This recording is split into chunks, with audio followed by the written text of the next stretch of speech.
Hello, my lovely listeners out there. This is ARK representing ARK9. Dear all, we are going to start further part. Of course, compliance management. जी हाँ, हम लोग बात कर रहे हैं क्योंकि हमारा जो पार्ट चल रहा है secretary audit and compliance management and due diligence के अंदर हम लोग फर्दर पार्ट डिस्कस कर रहे हैं चैप्टर फर्स्ट के अंदर। वापस बता दूं, चैप्टर फर्स्ट के अंदर। ऑलराइट, फर्दर पार्ट बाकी सारे parts on the part first part second already uploaded हैं, अभी भी अवेलेबल है। फटाफट जाइएगा, चेक कर लीजिएगा, और नहीं देखें तो फटाफट देख लीजिएगा।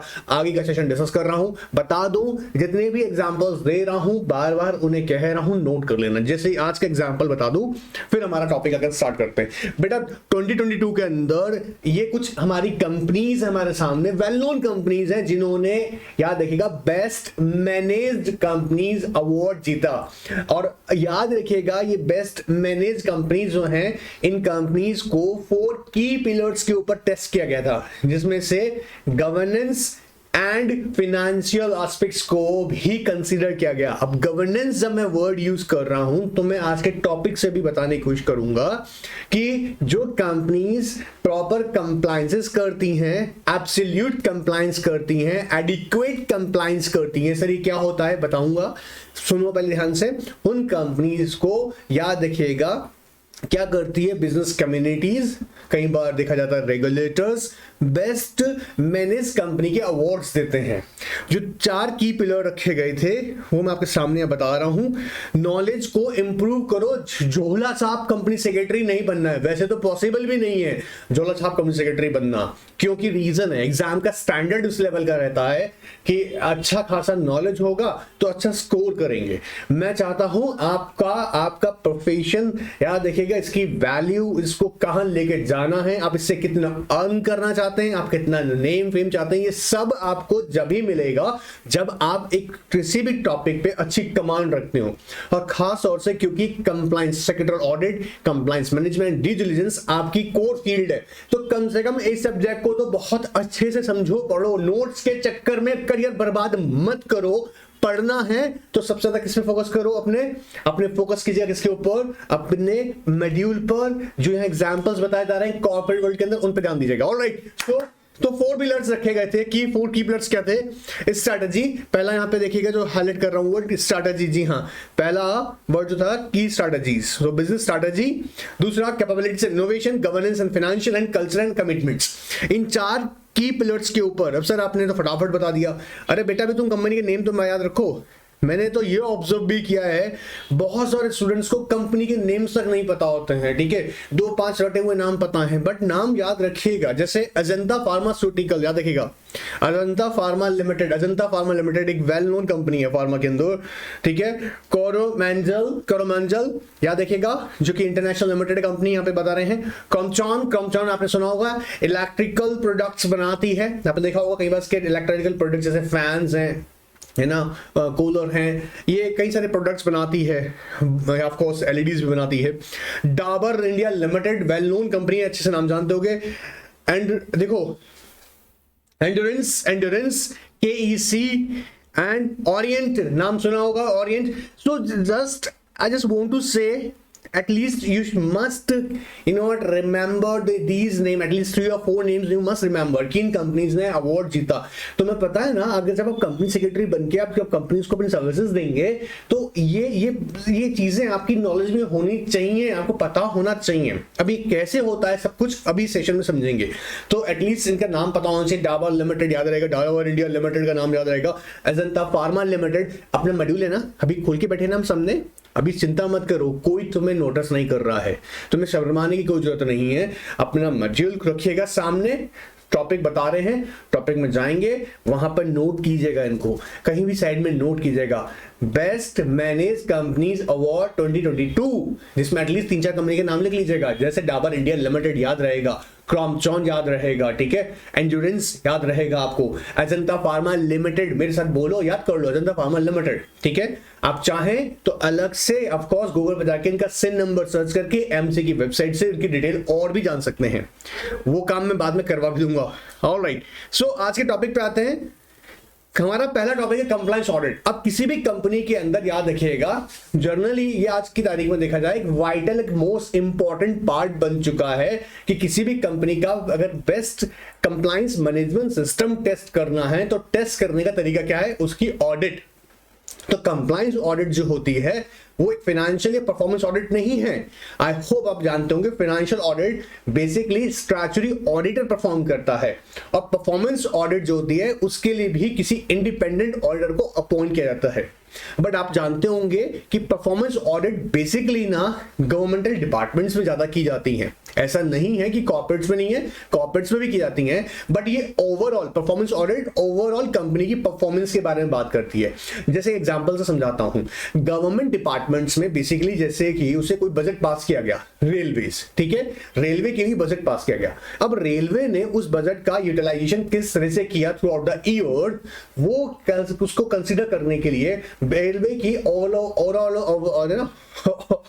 ओवर परफॉर्मेंस कैसी थी वो परफॉर्मेंस ऑडिट टेस्ट की आती है। बट कंप्लायंस ऑडिट जो है, this is not a performance audit and financial audit. अब ध्यान से बात को सुनते जाना, बहुत ध्यान सुनते जाना। मॉड्यूल आई होप सामने रखा होगा, लाइन को बताऊंगा, याद कराऊंगा, फिर बताऊंगा एग्जांपल से भी। Compliance audit may be planned, performed and reported separately to the board, senior management और रेगुलेटर्स। तो कंप्लायंस ऑडिट क्या कह रहा है, प्लान्ड, परफॉर्म्ड एंड रिपोर्टेड। तीन वर्ड्स याद करो मेरे साथ में। प्लान्ड, क्या ये सडन टास्क है? नहीं, ये डिसाइड की जाती है कि किस बार कंप्लायंस ऑडिट की जाएगी। दो इंपॉर्टेंट एस्पेक्ट्स याद रखना, कंप्लायंस ऑडिट एक मैंडेटरी नेचर है बिकॉज ऑफ द रेगुलेशंस, क्योंकि कोई कंपनी पर अगर वो एप्लीकेबल हो गया तो आपको ऑफकोर्स करना ही होगा। दूसरा होता है ऑप्शनल, कंपनी चाहें तो अडॉप्ट कर सकती है, कंप्लायंस ऑडिट कर सकती हैं। आप ध्यान से सुनते जाइएगा। तो कंप्लायंस ऑडिट क्या कह रहा है, plans, perform and reported separately, मतलब बोर्ड ऑफ डायरेक्टर्स को, सीनियर मैनेजमेंट को, रेगुलेटर्स को दी जाती हैं रिपोर्ट्स, ठीक है। और किस बात को इंश्योर करेगी कि हाँ जी हमारी कंपनी कंपाइल कर रही है with the applicable laws, rules and regulations. Clear? Compliance audit is completely different from the audit of financial statement or from performance audits. तो ये बात याद रखेंगे, किससे अलग है, फाइनेंशियल ऑडिट से और परफॉर्मेंस ऑडिट से डिफरेंट होती है। Compliance audits may be conducted separately on regular basis as distinct and clearly defined audits, each related to a specific subject matter. जी हाँ, each related to subject specific subject matter. जैसे example समझते हैं, मान लीजिएगा किसी company ने एक नया प्रोजेक्ट स्टार्ट किया है और वो प्रोजेक्ट का नेम हम अज्यूम कर लेते हैं, उन्होंने एक नया मैन्युफैक्चरिंग यूनिट एस्टैब्लिश की है। सो आप समझिएगा, किसी भी नई मैन्युफैक्चरिंग यूनिट को आप किसी भी लोकेशन पर एस्टैब्लिश विदाउट फॉलोइंग लॉज कर ही नहीं सकते हैं। तो लॉज को फॉलो किया जाएगा। कौन कौन से, जैसे मैंने कहा, जनरली फैक्ट्रीज एक्ट को फॉलो करना है, एनवायरमेंटल लॉज को फॉलो करना है, ठीक है, लोकल लॉज होंगे लोकेलिटी के, उसको फॉलो करना है, लेबर लॉज को फॉलो करना है। So these are the laws. अब ये यहाँ पर एक स्पेसिफिक ऑडिट भी होगा क्या कंप्लायंसेस से रिलेटेड, क्या जो ये मैन्युफैक्चरिंग यूनिट चल रही है यहाँ पर, ये मैन्युफैक्चरिंग यूनिट क्या सारे एप्लीकेबल लॉज को फॉलो करके ही हो रही है। तो ये इंश्योर कौन करेगा, कंप्लायंस ऑडिट। कैसी होती है ये, प्लान्ड होती है, याद रखिएगा, performed and reported to separately senior management, board of directors and regulators, याद रहेगा। And it is different from the audit of financial statements and performance audit. कैसे की जाएगी, स्पेसिफिकली की जाएगी, और कैसे होगी, पीरियडिकली, ठीक है। आइएगा, CAG auditing standards. Compliance audit is independent assessment of whether a given subject matter is in a compliance with the applicable authorities identified as a criteria. बात पकड़ में आ रहा है, क्या क्या कहता है, इंडिपेंडेंट असेसमेंट वर्ड यूज कर रहा है यहाँ पे, independent assessment of weather a given subject matter is in compliance with applicable authorities identified age criteria. जैसे हमारे इस एग्जांपल में आपने एक मैन्युफैक्चरिंग यूनिट एस्टैब्लिश किया, तो उसके लिए जो यहाँ पर लॉज हैं, फैक्ट्रीज एक्ट है, इन्वायरमेंटल लॉज हैं, लेबर लॉज हैं, या जो भी ऐसे मैंने कहा लोकल लॉज हैं, उनको आपने फॉलो किया या नहीं किया है, इसे देखा जाएगा, ठीक है। आगे कहता है compliance audit are carried out by assessing the whether activities, financial transactions and informations comply in all material aspects with the authorities who govern the audited entity. Compliance auditing may be concerned with दो तरह की होगी, regulatory और proprietary. Regulatory का मतलब है applicable laws के साथ में compliances करना, वो mandatory है. जैसे अभी हमने कहा, अब एक कंपनी होगा तो भैया उस कंपनी को अज्यूम करो, कंपनी को, अब जैसे हम एग्जांपल में लेते हैं डाबर इंडिया लिमिटेड, तो ये क्या है, पब्लिक कंपनी. अब इसको जी कंपनीज एक्ट के भी फॉलो करना पड़ेगा रूल्स को, उसको सेबी की भी बातें माननी पड़ेंगी, ठीक है. अगर कोई कॉम्पिटिशन एक्ट से रिलेटेड एस्पेक्ट्स है तो उसको भी फॉलो करना पड़ेगा. मतलब हमने यहाँ पे क्या है, जब हम बोल रहे हैं रेगुलेटरी, मेरे साथ सुनिएगा, रेगुलेटरी का मतलब जहां पर comply with the applicable laws and regulations, और दूसरी और होती है प्रोप्राइटरी. कौन सी है, प्रोप्राइटरी. आप समझो यहाँ पर जो वर्ड यूज कर रहे हैं ना, प्रोप्राइटरी, यहां पर क्या है कि कई बार क्या होता है, समझेगा, आपको एक इन्फोसिस का एग्जांपल भी याद होगा कि एक बार इन्फोसिस के केस में क्या हुआ, उन्होंने कुछ सॉफ्टवेयर परचेज किए बाहर, इंडिया से बाहर से, और प्रॉब्लम यह आया कि कस्टमर क्लियरेंस, वो जहां कस्टम क्लियरेंस पे प्रॉब्लम आया. अब क्या था, अगर आप कस्टम क्लियरेंस की अगर बात करें तो उसमें यह था कि या तो जो कंपनी, इन्फोसिस कंपनी के मैनेजर थे, उनके पास दो ऑप्शन थे, या तो वो ब्राइब दें, जी हाँ, ब्राइब दें किसको, कस्टम ऑफिसर को, और वो बिल्कुल पॉसिबल हो रहा था और होता है, कई जगह होता है, सच्चाई है, कस्टम ऑफिसर्स घूस खाते हैं, ये सच है, ठीक है, सब खाते हैं ये नहीं कह रहा हूं, बट बहुत होता है, ठीक है, करप्शन है. दूसरा ऑप्शन क्या था कि 120% कस्टम ड्यूटी आप पे करो, मतलब बड़ा जबरदस्त प्रॉब्लम था. तो ऐसा केस स्टडी भी रहा है जहां पर नारायण मूर्ति, जो कि इन्फोसिस के फाउंडर भी हैं हम कहें, उन्होंने क्या कहा कि आप 120%, जी हाँ 120% क्या दीजिएगा, कस्टम ड्यूटी पे कर दीजिएगा, बट ब्राइब नहीं देना है, किसी भी हाल में ब्राइब नहीं देना है. तो यहां पर क्या समझाने की कोशिश कर रहा हूं, उस पर फोकस कीजिएगा. क्यों, क्या कह रहे हैं यहां पर प्रोप्राइटरी ऑडिट के अंदर, observance of general principles governing the sound financial management and ethical conduct of public officials.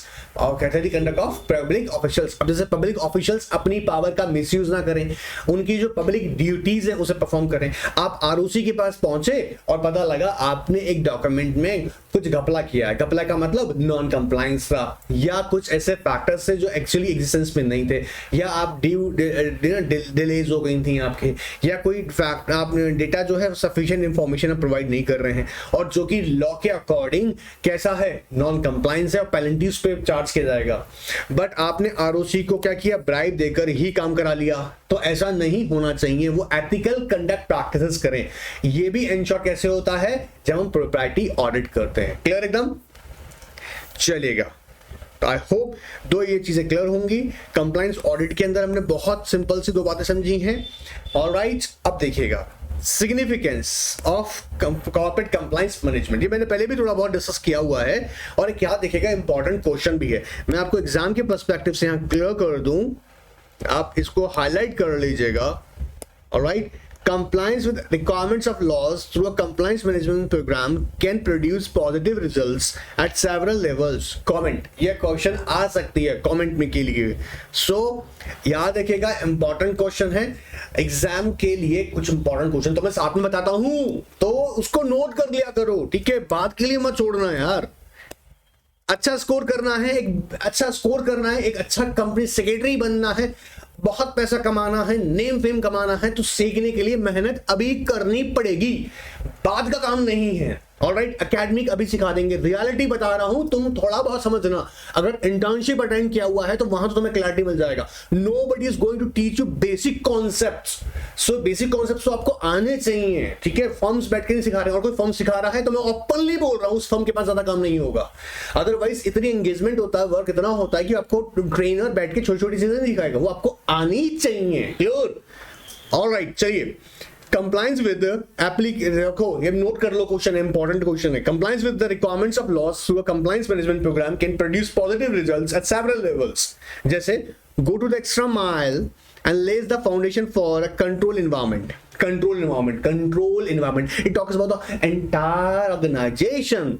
Compliances, अगर हर एक डिपार्टमेंट अपना अपना कंप्लायंसेस प्रॉपर्ली कर रहा है, जैसे हम बोलते हैं फंक्शनल हेड। अगर फंक्शनल हेड्स, जैसे हम एग्जांपल पे मैंने पहले ही बताया था, चीफ फाइनेंशियल ऑफिसर का ड्यूटी क्या होता है, फाइनेंशियल, टैक्सेशन और अकाउंटिंग एस्पेक्ट्स को कंसीडर करना और इंश्योर करना कि कंपनी इनके साथ में प्रॉपर कंप्लायंसेस कर रही है, और अगर नॉन कंप्लायंसेस है तो इमीडिएटली उसको रिपोर्ट करना। तो अगर हम देखें ऐसी पर्सनल डिपार्टमेंट, वो देखेगा लेबर लॉस के लिए है ना, एम्प्लॉयज के एस्पेक्ट्स को देखेगा। कौन सा, एचआर डिपार्टमेंट। ऐसी मार्केटिंग डिपार्टमेंट देखेगा कि ऐसा कोई भी अनएथिकल एडवर्टीजमेंट नहीं हो रहा हो जो गलत मैसेज दे रहा होगा पब्लिक को। सो ये सारे डिपार्टमेंट्स क्या कर रहे हैं, अपना अपना रोल परफॉर्म कर रहे हैं। सो कहीं ना कहीं हम देखेंगे प्रॉपर कंप्लायंस मैनेजमेंट सिस्टम जो है वो कहीं ना कहीं क्या करेगा, एक कंट्रोल एनवायरनमेंट क्रिएट करता है। So go to the extra mile and lay down the foundations. मेरे साथ बोल लीजिएगा, go to the extra mile. अब सर मुझे go to the extra mile and ये सब याद नहीं होगा, so at least keep the word remember in your mind, the control environment, it creates the control environment in the organisation. Alright, avoid strict personal penalties, monetary and imprisonment. जी हाँ, proper compliances करेगी company, proper compliance management system होगा तो क्या होगी, आप कर सकते हैं क्या, ऑफ कोर्स स्टिफ अच्छी खासी पेनल्टी लग जाती है। देखा ना छोटे छोटे केसेस के अंदर 50,000 रुपये पर्सनल लायबिलिटी बन रहा है। सो डायरेक्टर इंश्योरेंस जो हम देख रहे हैं ना, DNO, director and officers insurance policies, वो काम नहीं करती हैं अगर आपका, अगर इस तरह से वो करेंगे। और इंपॉर्टेंट बात समझो, जब पेनल्टीज लग रहा है यहां पर कैसा है, पेनल्टीज मॉनेटरी भी है और इम्प्रिजमेंट भी है। इम्प्रिजमेंट लाइफ खराब कर देता है, इमेज डिस्ट्रॉय कर देता है। आज आपके माइंड में क्या आता है सोच के देखिएगा, जब आपको विजय माल्या का नाम कहा जाए, सुब्रत रॉय का नाम लिया जाए, ठीक है, आपको लगता है ना कि कहीं ना कहीं ये फेथफुल नहीं रहे। सो क्या होगा, अच्छा कंप्लायंस सिस्टम होगा तो you can avoid penalties in the form of monetary और imprisonment. Companies that embedded positive ethics and effective compliance management program deep within their culture often enjoy the healthy returns through the employees and customers' loyalty and public respect for their brands, both of which can translate into a stronger market capitalization and shareholder returns. अब देखो एक benefit बहुत बड़ा है इस point का, पहला interesting example समझना। आपने पता है इंडिया में टाटा जैसा ग्रुप है जिसके साथ बाहर की कंपनीज बिजनेस करने के लिए पहली प्रायोरिटी टाटास को रखती हैं। इन्फोसिस, हाँ, अभी हमारे सामने एक और एग्जांपल था, Dabur India limited, these are the companies, कई सारी कंपनीज इंडिया में। अभी अजंता फार्मा लिमिटेड का नाम बता रहे थे। ये कंपनीज कैसी हैं, इन कंपनीज की बेस्ट प्रैक्टिसेस की वजह से ये अच्छे एम्प्लॉय, जी हाँ अच्छे मतलब एक्सपीरियंस्ड, नॉलेजेबल है ना, स्किल्स एम्प्लॉयज इनके साथ रहना चाहते हैं। Employees want to retain, they can retain, these companies can retain their employees, good employees, alright. अच्छा ब्रांड वैल्यू क्रिएट होता है, पब्लिक इमेज इंप्रूव होती है। क्लियर हो रहा है? तो यहां पर हम क्या कर रहे हैं, embedded positive ethics and effective compliance management program. अब जैसे एक एग्जांपल सुनो, इन्फोसिस का फाउंडर, जब एक सोचो नारायण मूर्ति जी जब ये कह रहे हैं कि भैया मैं ब्राइब नहीं दूंगा, कुछ भी हो जाए ब्राइब नहीं दूंगा, पेनल्टी भर दूंगा, तो ये क्या एक एथिकल एनवायरनमेंट क्रिएट होता है। एम्प्लॉइज के माइंड में आता है यार हमारा मालिक जो है ना भैया, ये ब्राइब के चक्कर में पड़ेगा, करप्ट प्रैक्टिस नहीं करेगा, कुछ भी होता है। तो ये एक मैसेज स्प्रेड हो जाता है ऑर्गेनाइजेशन के अंदर। आप समझ रहे हैं ना, क्या एक एथिकल प्रैक्टिसेस का बेनिफिट। ऑलराइट, सो क्या कर रहे हैं, healthy returns through the employees, employer customer loyalty, public respect for the brands, and both of this can translate into a strong market capitalization and strong and shareholder returns. Clear? Safety valve against the unintended non-compliance and prosecutions. Of course, best compliance management practices की जाएंगी। तो of course एक safety valve का मतलब है ना कि क्या होगा, नॉन कंप्लायंस से कंपनी बचेगी, प्रोसिक्यूशंस नहीं होगा कंपनी के ऊपर। पद पकड़ में आ रहा है? जैसे अब एक बात सोच के देखो, एनवायरमेंटल लॉस का धड़ाधड़ नॉन कंप्लायंस किए जा रहे हैं। क्या कि बोला गया कि सेफ्टी डिवाइसेस आपका फैक्ट्री में होना चाहिए, सेफ्टी डिवाइसेस आपका फैक्ट्री में इंस्टॉल होना चाहिए। बोला बाहर में जाओ, सेफ्टी कौन देखने आ रहा है? हाँ, बोला गड़बड़ मत कर देना। हाँ, आपको बोला गया अगर वाटर जो गंदा काम पानी है उसके लिए आप प्रॉपर अरेंजमेंट्स करेंगे, अपने अरेंजमेंट्स नहीं कर रखे हैं। क्या कर रहा हूं देखो, समझो ऐसे काम आप कर रहे हो तो गड़बड़ होगा। आपके केस कंपनी के ऊपर क्या हो सकता है, सूट फाइल हो सकता है। आई होप मेरे बच्चों को याद होगा, ठीक है, लॉ ऑफ टॉर्ट बच्चों ने पढ़ा होगा। ऐसे केसेस में क्या हो सकता है कि कंपनी बोलेगा हमारे सर इंटेंशनल तो नहीं था पर गंदा पानी यहाँ से चला गया। बोला कहा था ना सेफ्टी स्टैंडर्ड्स फॉलो करना, ये नहीं तुमने प्रॉपर अरेंजमेंट्स करना है, या पॉल्यूशन इतना किया जा रहा है, तुमने इसके लिए कोई डिवाइसेस लगाई हैं, कंट्रोल कर रहे हो, या वाटर कंज्यूम कर रहे हो उसकी लिमिट्स दी हुई होती हैं, इलेक्ट्रिसिटी कंज्यूम कर रहे हो उसकी हॉर्स पावर कितनी कंज्यूम करो उसका डिटेल दिया जाता है, ठीक है। लेबर की सेफ्टी के लिए तुमने स्टैंडर्ड्स फॉलो किए नहीं किए हैं, ये सब नहीं कर रखा है तो क्या होगा, प्रोसिक्यूट कर सकते हैं। तो बेस्ट कंप्लायंस मैनेजमेंट प्रैक्टिसेस होंगी तो अल्टीमेटली क्या बेनिफिट मिलेगा हमको जी, प्रोसिक्यूशन से बचेंगे। Alright, cost saving by avoiding penalties, fines and minimizing litigations. Of course cost saving भैया, बैंड बच जाता है। आपको लास्ट सेशन में बताए थे वक्रांगी लिमिटेड के ऊपर 1.76 करोड़ का पेनल्टी लगाया, कॉस्ट बढ़ा दिया मेरा। मैंने क्या कहा था, कंपनी सेक्रेटरी का रोल होता है क्या, ये इंश्योर करना कि भैया company best compliant management company है। और तुम सोचो कंपनी सेक्रेटरी या चार्टर्ड अकाउंटेंट सीएमए, इन लोगों का रोल क्या है, कॉस्ट सेविंग। प्रॉफिट नहीं बनाते हैं लोग कंपनी के लिए, कॉस्ट सेव करते हैं, यही इंपॉर्टेंट है कि कॉस्ट सेविंग। तो जब बेस्ट कंप्लायंस मैनेजमेंट सिस्टम होगा तो क्या होगी, कॉस्ट सेविंग। कॉस्ट सेविंग किसमें, कि प्रोडक्शन में नया मैन्युफैक्चरिंग हमने टेक्नोलॉजी ढूंढ ली, नहीं, पेनल्टीज से बचाएंगे तुमको, प्रोसिक्यूशन से बचाएंगे, लिटिगेशन से बचाएंगे। क्या हो रहा है, तो मेरे साथ बोलिएगा। पहला क्या था हमने देखा था, कंट्रोल एनवायरमेंट क्रिएट करेगा, you know what, avoid the penalties, personal penalties, impersonal monetary के अंदर भी एक यू नो व्हाट एक हेल्थी एनवायरमेंट क्रिएट करेगा, किसके लिए, एम्प्लॉयज के लिए, शेयर होल्डर्स के लिए, लॉयल्टी यू नो कस्टमर्स में रहेगी, पब्लिक इमेज इंप्रूव होगा, एंड उसके बाद में safety valves against you know unintended non compliances and prosecutions, cost saving होगा। Alright, better brand image, highlight कीजिए better brand image. Alright, the position of company market and enhance the credibility and credibilityness. अब देखो ऐसा क्या होता है ना, देखो जो कंपनीज आज का डेट में अगर मान लीजिएगा, आप देखिएगा टाटाज अगर ग्रुप मार्केट से पैसा मांगे, मार्केट से फंड रेज करें तो मेरे तुरंत मिल जाएगा। क्यों, क्योंकि लोगों को फेथ है। बैंक के पास जाएं इमीडिएटली पैसा मिल जाएगा।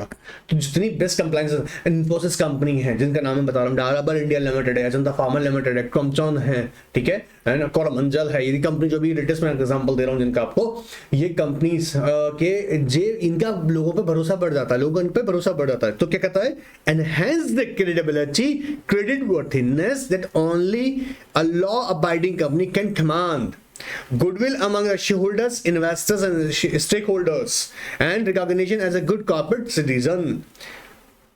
अब देखो कई बार क्वेश्चन ऐसा भी बन जाता है और कई बार ऐसे भी बन जाता है। देखो ध्यान सुनना, जैसे significance of corporate compliance management, एक तो मैंने क्वेश्चन का ये बनता है, ठीक है। तो ये हमें सारे पॉइंट्स प्रोवाइड करने एग्जाम में। Alright, clearly the benefits of implementing, I hope, मैं उम्मीद कर रहा हूं तुम्हें पॉइंट्स क्लियर हो गए होंगे, पॉइंट्स समझ में आ गए होंगे, याद भी कर लिए होंगे, ठीक है, उम्मीद कर रहा हूं। फिर भी कोई क्वेरी रहता है ना, घबराना नहीं है। NRK9 का जो व्हाट्सएप नंबर शो हो रहा है ना यहाँ पे, इस पे क्वेरी भेज सकते हो, ठीक है, जहां मैं तुम्हारा आंसर करता हूँ। ये बार बार मैं उन स्टूडेंट्स के लिए बोलता हूँ जो हमें लगातार नया स्टूडेंट ज्वाइन कर रहा है, ठीक है। Now company, clearly the benefits of implementing and maintaining an effective compliance program far outweigh its cost. Not only does the compliance management protect the investor wealth, but also help the business in running successfully with any potential risk being addressed in a timely and accurate manner. कई बार ये question इस format में ready करता है। So ultimately अगर हम देखेंगे हर एक पॉइंट ऑफ व्यू से, बेस्ट कंप्लायंस मैनेजमेंट प्रैक्टिसेस होंगी तो हमको सारे के सारे बेनिफिट्स हमारी कंपनी में हमको मिलेंगे ही मिलेंगे। क्लियर एकदम। अब ये मैंने पहले भी समझाया हुआ है, मतलब गवर्नेंस क्लास में बताया हुआ ऑलरेडी। एब्सोल्यूट कंप्लायंस कहता है एडिक्वेट एंड अपरेंट। अपरेंट कैसा कंप्लायंस होगा, खतरनाक वाला कंप्लायंस। समझना, इनको रट्टा मत मारना, इनको समझना, मेरी बात सुनो ध्यान से समझना। अपरेंट कंप्लायंस का मतलब एक तरह से क्या कहा जाएगा, एक तरीके से कहा जाए बड़ी बदतमीजी वाला काम होगा। जैसे एग्जांपल्स में से देखो, आपने नोटिस सेंड किया बोर्ड मीटिंग का, ठीक है, बोर्ड मीटिंग का नोटिस सेंड किया, ऑलराइट सर, और इन रियलिटी बोर्ड मीटिंग किया नहीं है, लेकिन डॉक्यूमेंट में प्रेजेंट कर दिया क्या आपने बोर्ड मीटिंग किया है, और पकड़ मारा, खतरनाक है। कहते हैं अपरेंट कंप्लायंस नॉन कंप्लायंस से भी ज्यादा बुरा है। आपने नॉन कंप्लायंस किया ना, उससे ज्यादा बुरा क्या अपरेंट कंप्लायंस हो। अपरेंट कंप्लायंस में आपका इंटेंशन क्या हो जाता है कि आपका इंटेंशन क्या है, फ्रॉड करने का है, कहीं ना कहीं चीट करने का है। बात समझ रहे हो क्या है। कोई बार कंपनी क्या करती है, बोर्ड मीटिंग का नोटिस कर दिया, क्योंकि दिखाने के लिए नोटिस भी सेंड कर दिया, बोर्ड मीटिंग किया नहीं, बाद में ठीक साइन करवा दिया, एक्चुअली बोर्ड मीटिंग हुआ नहीं। इसे क्या बोल रहे हैं, अपरेंट कंप्लायंस, ठीक है। एडिक्वेट कंप्लायंस क्या होता है कि कंपनी ने लॉ के साथ में कंप्लायंस किया। जैसे फॉर एग्जांपल आपको कहा गया कि एग्जांपल समझना कि आपको अपनी जनरल मीटिंग ड्यू डेट तक कर लेनी है। अब सितंबर मंथ जो दिया आपको बोला 30 सितंबर तक कंपनीज अपनी क्या कर लें, एजीएम कंप्लीट कर लें। ठीक है, हमने कर लिया, सिंपल सा स्टैंडर्ड 30 तक करना था, 30 को हमने कर लिया। तो अब एडिक्वेट कंप्लायंसेस का मतलब होता है compile with the law, like है ना, अगर हम इसे कहें, जैसे मैंने कहा यहां पर स्पिरिट ऑफ द लॉ नहीं होती है। स्पिरिट ऑफ लॉ का मतलब समझना क्या होता है, जब हम बोलते हैं एब्सोल्यूट कंप्लायंस का मतलब होता है spirit of law. Spirit of law का मतलब, जैसे मान लीजिएगा हमारे यहां लिखा हुआ है कि minimum quorum of general meeting minimum 5 members personally present होगी, ये रखा, लेकिन कंपनी ने अपने आर्टिकल ऑफ एसोसिएशन के थ्रू कहा कि नहीं जी मिनिमम क्वारम हम 15 रखेंगे। ठीक है, बात पकड़ में आ रहा है। तो ऐसे केसेस के अंदर हमने क्या करा, हमने और बेटर प्रोविजन प्रोवाइड किया, उसे हम बोलते हैं एब्सोल्यूट कंप्लायंस, मतलब compile with the law with the spirit. बात पकड़ में आ रहा है। तो अपरेंट कंप्लायंस कैसा हो गया कि एक तरह से, अच्छा हाँ देखो, अपरेंट कंप्लायंस का एक वर्ड और यूज कर रहा हूं तुम्हें याद रहने के लिए, pretended to be. Pretended to be, किसी चीज को प्रिटेंड करना बट वो एक्चुअल में नहीं है, ऐसा प्रिटेंड करना। ठीक है, आई होप याद होगा। अब ये देखो यहां पे कह रहा है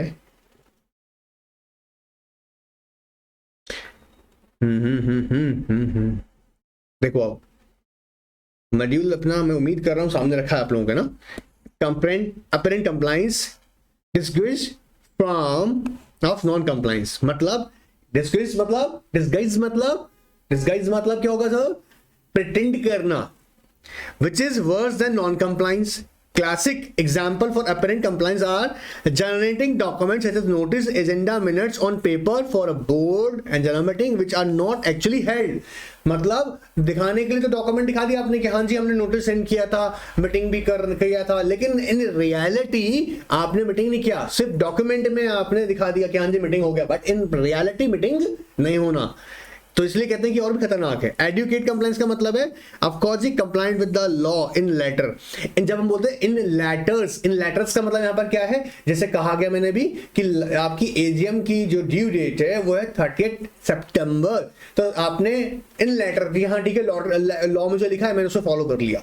और जब मैं बोलता हूं एब्सोल्यूट कंप्लायंस, मतलब मैं लॉ में लिखी बात पर एक बेटर प्रोविजन के साथ काम कर रहा हूं। जैसे कंपनी क्या करती है, जैसे आपने देखा होगा ना, कंपनी अपने आर्टिकल्स में, जैसे मान लीजिए किसी सब्जेक्ट मैटर के लिए स्पेशल रेजोल्यूशन पास किया जाएगा, मतलब 3/4 की मेजॉरिटी से ही कोई ट्रांजैक्शन अप्रूव होगा। कंपनी के आर्टिकल्स ऑफ एसोसिएशन ने कहा नहीं, इसके लिए हम 90% मेंबर की कंसेंट से ही इस ट्रांजैक्शन को करेंगे। सो हमने यहां पर बेटर प्रोविजन प्रोवाइड किया, जिसके अंदर क्या शो हो रहा है, शेयर होल्डर डेमोक्रेसी। बात पकड़ में आ रहा है। तो उसको हम बोल रहे हैं कि absolute compliance are those which are in line with the spirit and intent of law. Spirit, all right. And a typical example in this regard is demonstrating the shareholders' democracy as prescribed by law. ठीक है, when a company complies with the law in its spirit and it's gained the public confidence as well. For example, a company which has set new and effective standards in communicating with the shareholders, stock exchanges and general public at large.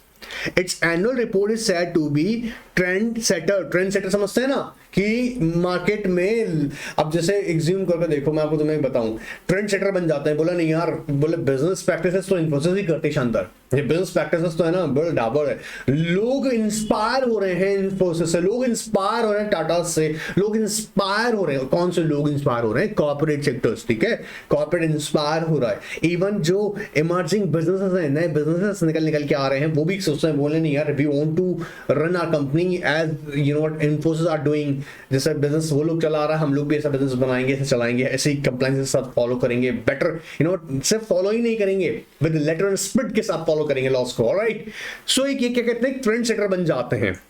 अब पता है मुझे की बात, इन trend setter की वजह से भी है ना रेगुलेटर्स नए रेगुलेशंस लॉज इंट्रोड्यूस कर देती हैं। बात पकड़ में आ रहा है। एनीवेज, सो सिर्फ एक बार रीड करने के लिए, क्योंकि मैंने ऑलरेडी डिस्कस किया हुआ है। किसी के पास अगर इस वाले टॉपिक का अगर सेपरेट लिंक नहीं है तो मुझे अभी व्हाट्सएप पर बताना, NRK9 का व्हाट्सएप पर, मैं लिंक वहां से सेंड करवा दूंगा आपको, ठीक है। अब देखो यहाँ पर ये टॉपिक आता है secretarial audit and compliance management system. इसको भी हमने डिस्कस किया हुआ है, लेकिन मेरा ड्यूटी बन रहा है इसलिए मैं बता रहा हूँ यहाँ पर। इन दोनों टॉपिक्स के मैं सेपरेट लिंक प्रोवाइड कर दूंगा, घबराना नहीं है, ठीक है। देखो जैसे क्वेश्चन बन जाता है, compliance system and processes in a company are depend mainly on the following factors. कौन कौन से फैक्टर्स को कंसीडर किया जाएगा किस चीज के लिए, जब हम compliance system and processes establish करें कंपनी में। तो सबसे पहले हमको पता होना चाहिए नेचर ऑफ बिजनेस, किस तरीके का बिजनेस कंपनी कर रही है। नेचर हमें डिफाइन होना बहुत जरूरी है। नेचर ऑफ बिजनेस बोल रहे हैं, कंपनी नहीं बोल रहे हैं, ऑफकोर्स क्योंकि ब्रॉड एस्पेक्ट्स है, ऑफकोर्स उसमें हम कवर कर लेंगे। तो जब हम बोल रहे हैं nature of business, nature of business, अब आपका बिजनेस किस तरीके का है, सर्विस सेक्टर से है, प्रोडक्ट मैन्युफैक्चरिंग करते हैं, आप ट्रेडर्स हैं, आप किस तरीके का बिजनेस करते हैं, पहले आपको वो डिफाइन करना होगा, ठीक है, क्योंकि उसी के अकॉर्डिंग लॉज एप्लीकेबल होंगे, ठीक है। फिर ज्योग्राफिकल डोमेन, किस कहां पर करती है, क्योंकि हर एक स्टेट वाइज उसके लॉज हैं, क्या हो रहा है, गुजरात में कर रहा है तो उसके लॉज के बेनिफिट है, उनको कंप्लायंस भी करने हैं, महाराष्ट्र में कर रहा है तो उनके लॉस को, लोकल लॉस को भी अप्लाई करना है। Size of the company both in terms of operation as well as investment, technology, multiplicity of business activities and man power employed, ठीक है, क्योंकि जैसी मैन पावर एम्प्लॉयड है, देखो जैसे टेक्नोलॉजी है, मल्टीपलिसिटी ऑफ बिजनेस एक्टिविटीज है, मैन पावर है, इसी के अकॉर्डिंग बिजनेस का रिस्पॉन्सिबिलिटी भी बढ़ जाता है, ठीक है, और आपके है ना रूल्स एंड रेगुलेशंस भी उसी के अकॉर्डिंग अप्लाई किए जाएंगे। अब आप सोच रहे हो जब आपने कैसे फटाक से बता दिया, तुम चिंता मत करो मेरे भाई, है ना, आगे कई सारे टॉपिक इन सब्जेक्ट में बुक में पढ़ाने, जब मुझे एक एक को पोस्टमार्टम करके बताना है, सेगमेंट वाइज बताऊंगा किस किस इंडस्ट्री में कैसे ऑडिट की जाएगी, उसे कैसे सेलेक्ट किया जाएगा, वो सारा डिटेल बताऊंगा। ये तो सिर्फ और सिर्फ एक टॉपिक के फॉर्म में बता रहा हूं, ठीक है, तो इसलिए घबराना मत। Jurisdiction in which it operates, whether company is listed or not, regulatory authorities in respect of business its operations। regulatory authorities का मतलब जैसे मान लीजिए अभी अगर बैंकिंग कंपनी होगा तो बैंकिंग रेगुलेशन एक्ट को अप्लाई करो, हाँ, या इंश्योरेंस कंपनी होगा तो किस सेक्टर रेगुलेटर के अंडर आती है, ठीक है। नेचर ऑफ कंपनी पब्लिक है, प्राइवेट है, गवर्नमेंट कंपनी है, एक्सेट्रा, बोला कौन सा कंपनी है, तो याद रखिएंगे कुछ ये हमें फैक्टर्स हैं, ये हम जब भी कंपनी की सेक्टरल ऑडिट करेंगे उससे पहले इन फैक्टर्स को हम कंसीडर करेंगे। फिर कह दूं घबराना नहीं है, ऑडिट में पोस्टमार्टम कर दूंगा पूरा इन सबका, तो मैं ऑडिट सिखा दूंगा, पक्के से गारंटी ले रहा हूं, ठीक है, ये तुम विश्वास रखो, बस तुम थोड़ा सा सब्र रखो, हैव पेशेंस, ऑलराइट, चलेगा। सर ये बताया नहीं आपने, अरे यार पहले पढ़ा चुका हूं, फिर भी मैं कह रहा हूं ये अभी भी जो बताया है इस पे आप फोकस करना और सब कवर करूंगा, ठीक है, घबराना नहीं है। ये क्वेश्चन इंपॉर्टेंट एग्जाम में आता है, नोट कर लीजिएगा। Compliance management can add substantial business value only if compliance is done with due diligence in the light of the, अब लिख लो, नोट कर लो, मॉड्यूल में साइड में नोट कर लो। कंप्लायंस मैनेजमेंट कैन ऐड, ये तो हाईलाइट कर लीजिएगा अपने मॉड्यूल में, compliance management can add substantial business value only if compliance done with due diligence. In the light of this statement discuss the role of the company secretary in compliance management. ये question कई बार आया हुआ है, आ सकता है, और आपको पता भी होना चाहिए रे। अब ये जो कंपनीज हैं, ये जो अच्छा अवार्ड जीत के आती हैं, ये कहां से आती हैं? जब तक इनके पास में एक अच्छा कंपनी सेक्रेटरी नहीं होगा, एक सही लीगल डिपार्टमेंट नहीं होगा, एक बेस्ट कंप्लायंस ऑफिसर जो कि हमारा कंपनी सेक्रेटरी है होंगे, तभी तो ये कंप्लायंसेस इंश्योर करेंगे, ऑलराइट। तो ये जो हमारे सामने कंपनीज हैं, इन कंपनीज को आज का डेट में जो हम बोल रहे हैं 2022 के अंदर जो बेस्ट मैनेज बिजनेस का अवार्ड मिला है वो उसी के बिजनेस में मिलता है, ठीक है। आइएगा, अब यहाँ पे कंपनी सेक्रेटरी की जब रोल की बात करेंगे तो दो बड़े इंपॉर्टेंट देखो लॉज हैं हमारे सामने, कंपनीज एक्ट और सेबी एलओडीआर।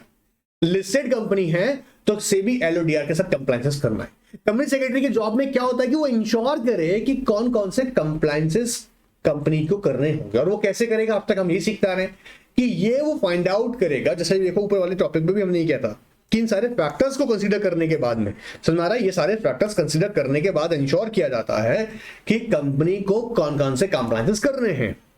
अब इस रोल के अंदर भी हम देखें, देखो आओ, company secretary is a compliance manager, highlight करना, ठीक है। It is he who ensure that the company is in a compliance with all regulatory provisions, corporate disclosures which play a vital role in enhancing corporate valuation is the fourth of a company secretary.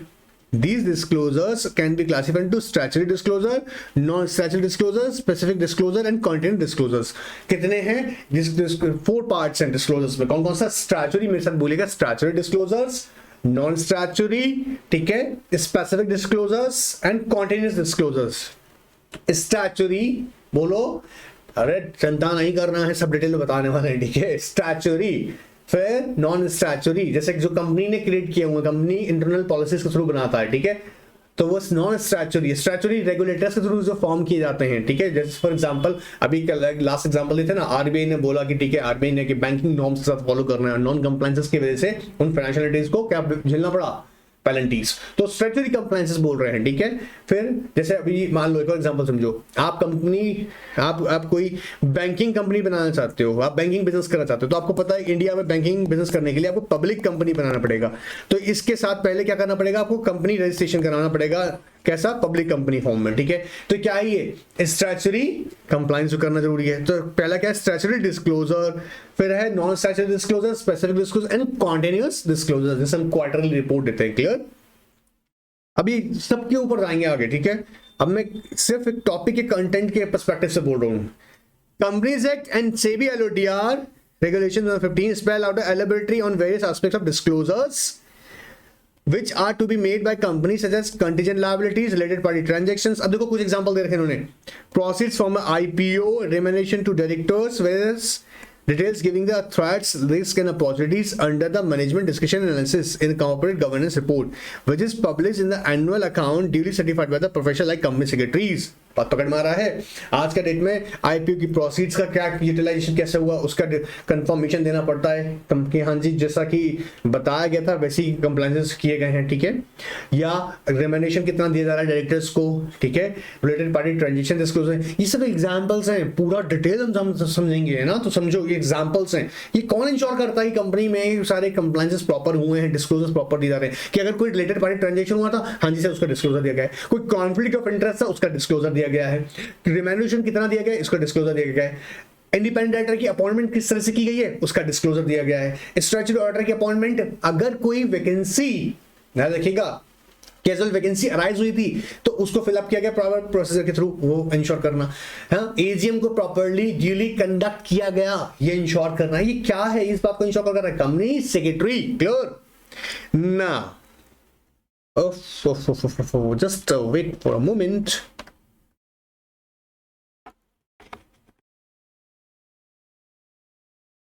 अरे आजा भाई, चलिए। A company secretary has to ensure that these disclosures are made to shareholders and other stakeholders in a true and letter and spirit। Clear है। अब एक मजे का बात है, पहले हमारे जो है ना डिस्क्लोजर पे हमारा कंसर्न होता है शेयर होल्डर, बट बोला नहीं, आज टाइम बदल चुका है, स्टॉक होल्डर्स को भी बताना पड़ेगा, स्टेक होल्डर्स को भी, alright. I hope stakeholder मेरे बच्चों को पता है। The advisory service of company secretary impact to all components and activities of the compliance framework. As the company receives one point specialized support and advice to the help manage in compliance risk more effectively.